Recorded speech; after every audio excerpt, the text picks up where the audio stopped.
The greatest obstacle to your growth is not the world, not the people around you, not even fate itself.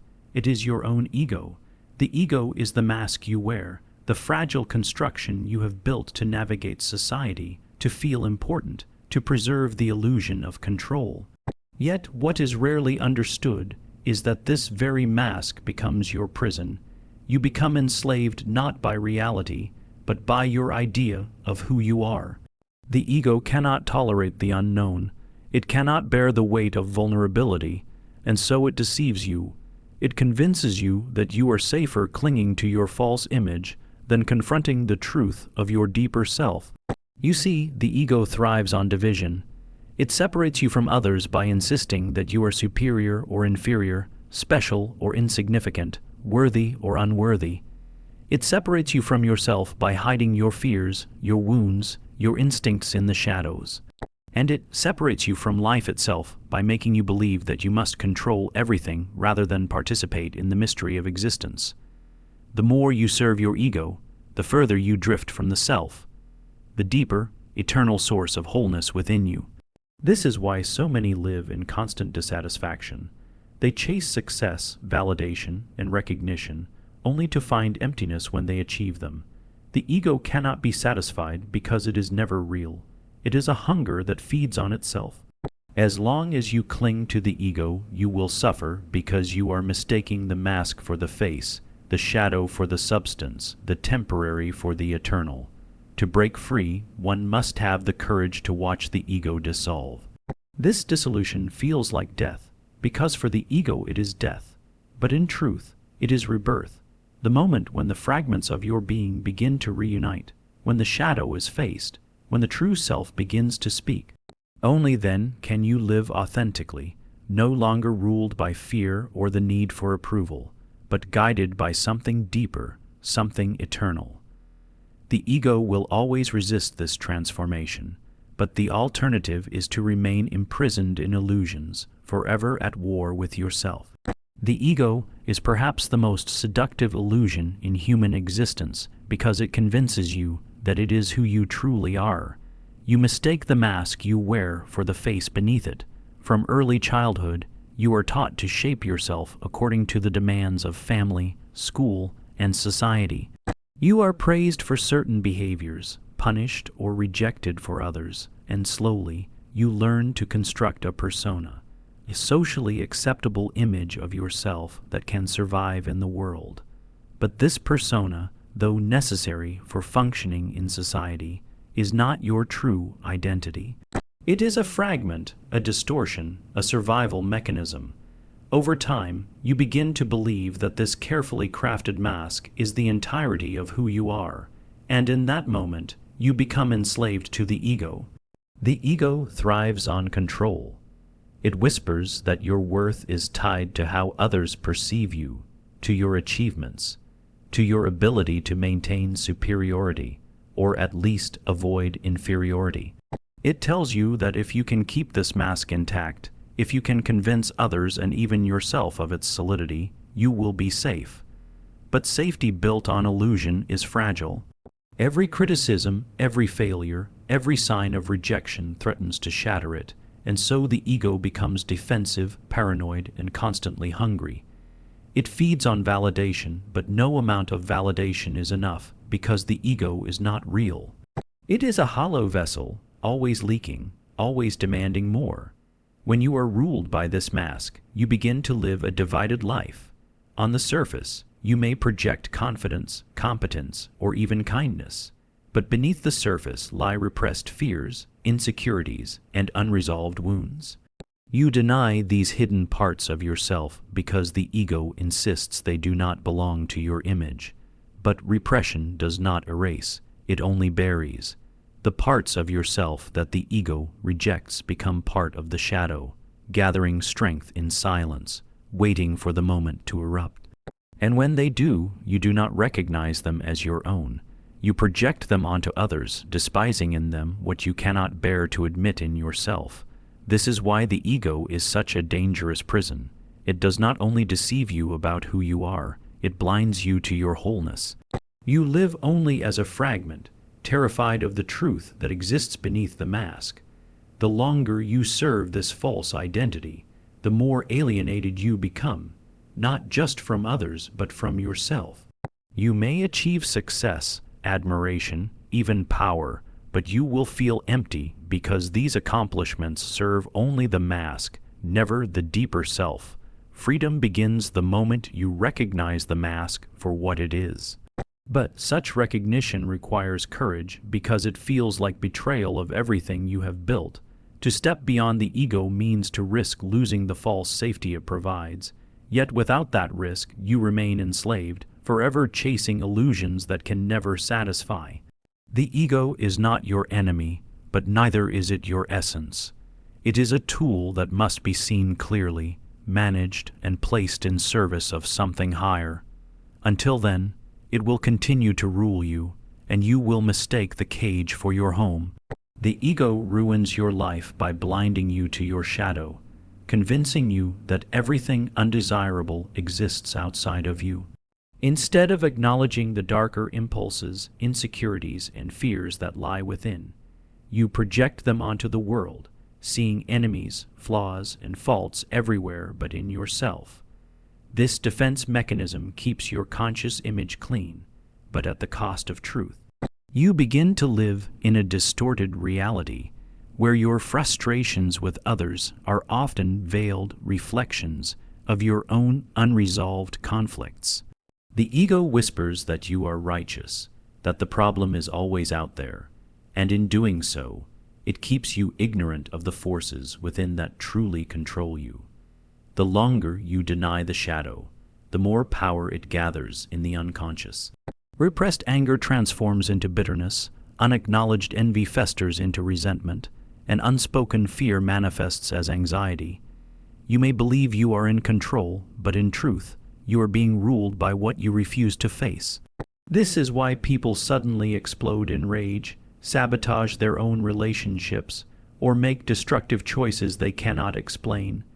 The shadow, ignored and silenced, will find a way to erupt into consciousness, often in the most disruptive and humiliating ways. This blindness also poisons your relationships. When you project your shadow, you unconsciously attract people who embody the very qualities you refuse to admit exist within yourself.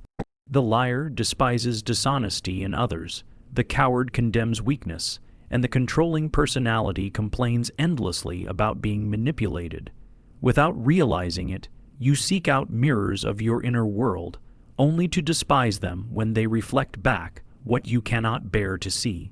The ego's insistence on protecting your self-image thus traps you in cycles of conflict, disappointment, and blame.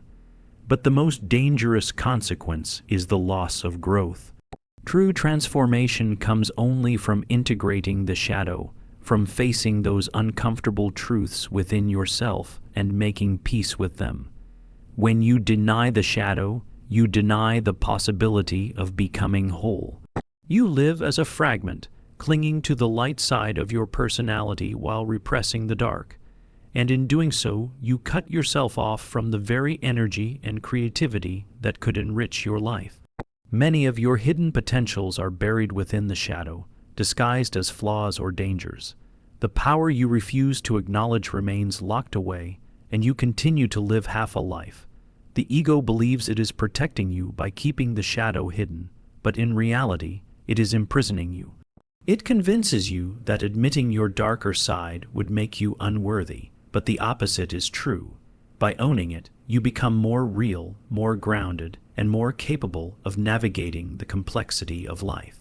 Until you turn your gaze inward and confront what you fear in yourself, you will remain a prisoner of projections, fighting battles with phantoms that are nothing more than reflections of your own denied nature. The ego ruins your life by blinding you to your shadow, convincing you that everything undesirable exists outside of you.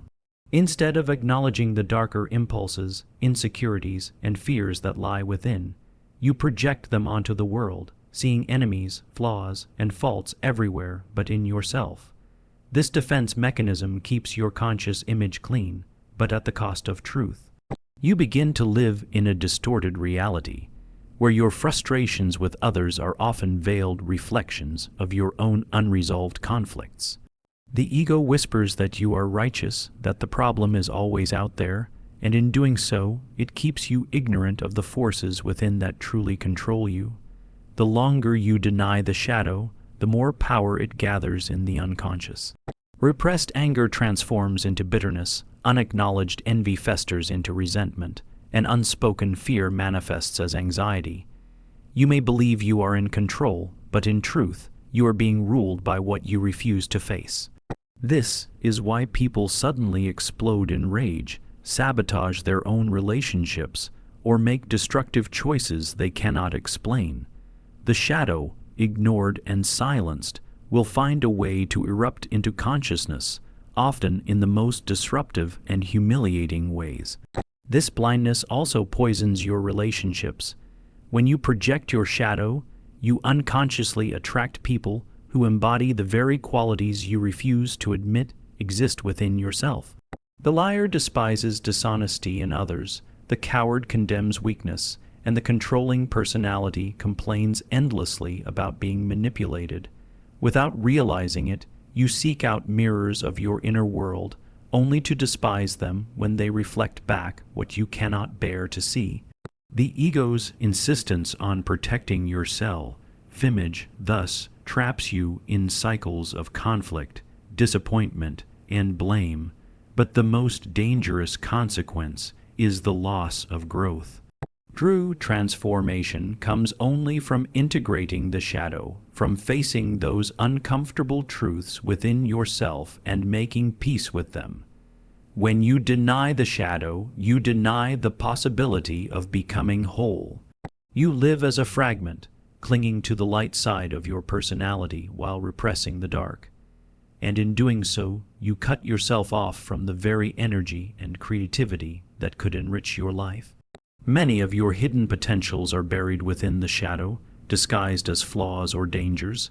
The power you refuse to acknowledge remains locked away, and you continue to live half a life. The ego believes it is protecting you by keeping the shadow hidden, but in reality, it is imprisoning you. It convinces you that admitting your darker side would make you unworthy, but the opposite is true. By owning it, you become more real, more grounded, and more capable of navigating the complexity of life. Until you turn your gaze inward and confront what you fear in yourself, you will remain a prisoner of projections, fighting battles with phantoms that are nothing more than reflections of your own denied nature. The ego ruins your life by chaining you to illusions of control and superiority. It convinces you that to be respected, admired, and valued, you must constantly maintain an image of perfection, of strength, of invulnerability. But this is a lie that enslaves you. Instead of living authentically, you begin living for appearances, curating every word and gesture to protect the fragile structure of your self-image. You become obsessed with how others see you, terrified of mistakes, constantly defending your reputation. This desperate performance drains you, for it demands that you bury your authentic impulses and silence your vulnerabilities. The ego tells you that to show weakness is to lose worth, but in reality, it is precisely this denial of weakness that makes you fragile. The paradox is that the harder you cling to control, the less control you actually have. You may believe you are orchestrating your life with precision, but in truth, the ego creates a brittle existence, unable to bend, unable to adapt, and therefore constantly at risk of breaking. Life, with all its chaos and unpredictability, will inevitably shatter the illusion. A failure at work, the betrayal of a loved one, a sudden illness. These moments reveal just how little power your ego actually has. And when reality collides with the false structure of control, you are left devastated, unable to cope, for the ego never prepared you for vulnerability, for uncertainty, for imperfection. This illusion of superiority also isolates you. When you see yourself as above others, you cannot truly connect with them. The ego thrives on comparison, telling you that your value depends on being better. smarter, more attractive, more powerful than those around you. But in this endless competition, you lose the ability to see people as they are. They become threats, rivals, or tools to be used, rather than fellow human beings. Connection is sacrificed for validation, and the loneliness that follows is unbearable. Yet instead of turning inward, you double down, trying to prove yourself further, creating an endless cycle of striving and emptiness. Perhaps most dangerously, this obsession with control blinds you to your own limits. You begin to believe that you are immune to the laws of nature, that your will alone can bend reality. This arrogance is the seed of collapse. The ego resists humility, but humility is precisely what grounds us in truth. Without it, you chase after an idealized image of yourself, detached from the real human you actually are. You live in constant tension, for you are always trying to be more than you are, while secretly terrified of being exposed as less. The tragedy is that while the ego promises power, it delivers weakness. While it promises respect, it delivers loneliness. And while it promises control, it delivers chaos. To live under the tyranny of the ego is to live in fear. Fear of being seen, fear of being vulnerable, fear of being real. And until you let go of this illusion, you will never know the strength that comes from authenticity, nor the peace that comes from accepting yourself as you truly are. The ego ruins your life by distorting your relationships, for it demands that every bond you create serves as a mirror to reflect back your importance. Instead of approaching others with openness and genuine curiosity, you approach them with unspoken conditions. Affirm me, admire me, validate me. And when they fail to do so, when they do not respond in ways that nourish the ego's hunger, you feel insulted, neglected, even betrayed. This is not true love or true friendship, but a transaction, a contract built not on intimacy, but on the fragile exchange of validation. The ego cannot tolerate equality in relationships, for equality threatens its sense of superiority. Thus, even in your closest connections, there is a subtle power struggle, a quiet demand that others fit into the roles you have assigned them. This distortion also breeds resentment. When your ego dominates, you believe others should act in accordance with your expectations, as though they exist to play supporting roles in the drama of your life. But inevitably, people resist. They assert their own will, their own needs, their own individuality. And in these moments, you feel betrayed not because they have wronged you in truth, but because they have shattered the illusion that you were the center of their world. Relationships collapse not from cruelty or malice, but from this silent war of egos, each demanding recognition, each unwilling to yield. The ego also poisons intimacy by making vulnerability impossible. To reveal your fears, your doubts, your insecurities would be to admit imperfection, and the ego cannot allow this. So you hide behind masks of confidence, indifference, or control. You tell half-truths, conceal your struggles, and present a carefully managed version of yourself, believing that this is what makes you lovable. Yet paradoxically, the very act of hiding destroys the possibility of being loved. For how can anyone love you if they never see the real you? The ego protects you from rejection, but at the cost of intimacy. It builds walls where bridges should be. And because the ego is never satisfied, it constantly pushes you to measure your worth in comparison to others, even in love. You may feel envy when your partner shines, suspicion when they succeed, or bitterness when they give attention elsewhere. Instead of celebrating their growth, you perceive it as a threat to your own significance. Love becomes conditional, bound by the fear that if you are not the most important, then you are nothing at all. This is the ego's great lie, that worth can only exist in dominance. The result is a pattern of relationships that leave you empty. You may move from one person to the next, always searching for the one who will finally make you feel whole, never realizing that the emptiness comes not from others, but from within. The ego blinds you to this truth, keeping you trapped in cycles of disappointment. For as long as your relationships are governed by the demands of the ego, they will remain shallow reflections, incapable of offering the depth of love and connection that only authenticity can bring. The ego ruins your life by preventing you from ever experiencing true inner peace, because it thrives on conflict, comparison, and endless striving. The ego is not content with what is. It is restless, always searching for the next achievement, the next recognition, the next possession that will confirm its worth. And when it attains one thing, it immediately dismisses it as insufficient and demands another. This is why the ego keeps you trapped in a cycle of perpetual dissatisfaction. You are always chasing, never arriving, always hungry, never nourished. Life becomes an endless game of if only. If only I had this. If only I achieved that. If only others saw me in this way. Then I would be at peace. But peace never comes, because the ego is designed to move the goalpost as soon as you get close. This restlessness infects your mind with a constant undercurrent of anxiety. You cannot sit still in the present moment because the ego whispers that you should be doing more, becoming more, proving more.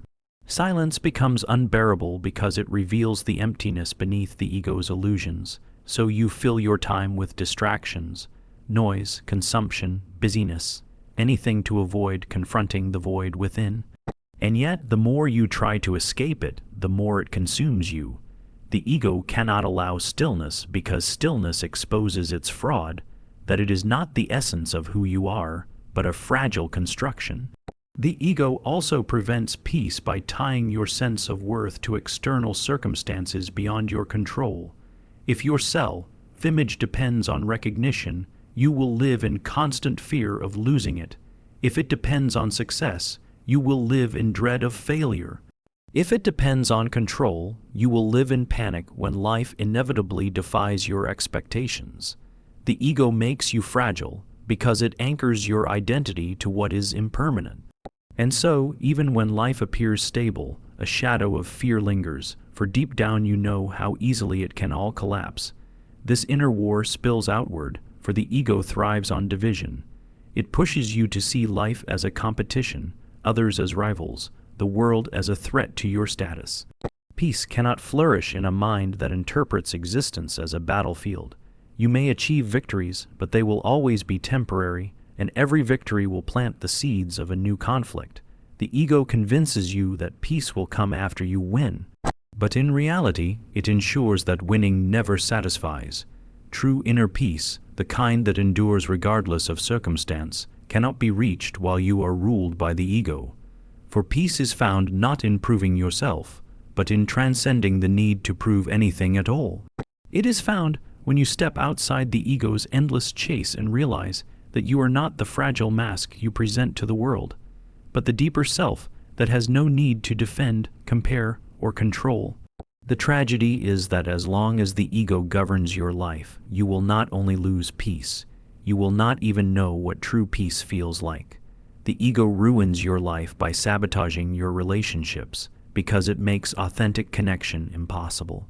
At its core, the ego does not relate to others as they are.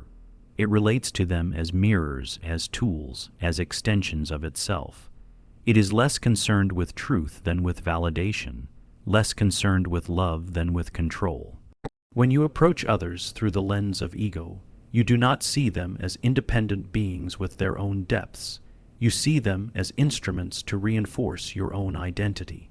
You demand admiration, attention, and recognition, and when these are withheld or fall short of your expectations, resentment grows. Thus, what could have been a space of genuine closeness becomes a battlefield of unspoken demands, silent competitions, and subtle manipulations. The ego thrives on superiority and inferiority, on comparison and hierarchy. It needs to feel above others to feel secure, but it also feeds on the drama of feeling below others because even inferiority is a way of remaining at the center of the story. This duality poisons relationships, turning them into games of power rather than exchanges of vulnerability. Friendship becomes rivalry, love becomes possession, communication becomes negotiation. Instead of openness, there is strategy. Instead of presence, there is calculation. And all the while, the ego whispers that this is necessary, that you cannot simply be, that you must always maintain your position. The more deeply the ego controls you, the less capable you are of intimacy. Intimacy requires surrender, and surrender is precisely what the ego fears most. To reveal your weaknesses, your fears, your true self, is to risk being seen without the protective mask, and the ego cannot tolerate that risk. So it insists on control, it hides behind masks, it performs roles. But in protecting you from vulnerability, it also robs you of love. What remains is a shadow of relationship, two egos performing before each other, neither truly known, neither truly touched. This is why so many people feel alone, even when surrounded by others. The ego creates connections built not on the soul, but on the fragile scaffolding of appearances and needs. And when those appearances crack, when needs shift, the relationship collapses, leaving behind confusion and bitterness. The ego then convinces you that the problem lies with the other person, when in truth the problem lies in the structure of the ego itself, its inability to let go, its obsession with control, its terror of authenticity. To free yourself from this trap, you must see how the ego disguises itself as love, when in reality it fears love more than anything. For true love dissolves the boundaries the ego clings to. True connection requires the death of masks. And the ego would rather maintain the illusion of closeness than risk its dissolution. Until you recognize this, your relationships will remain fragile and hollow, not because others cannot love you, but because the ego does not allow you to truly love them.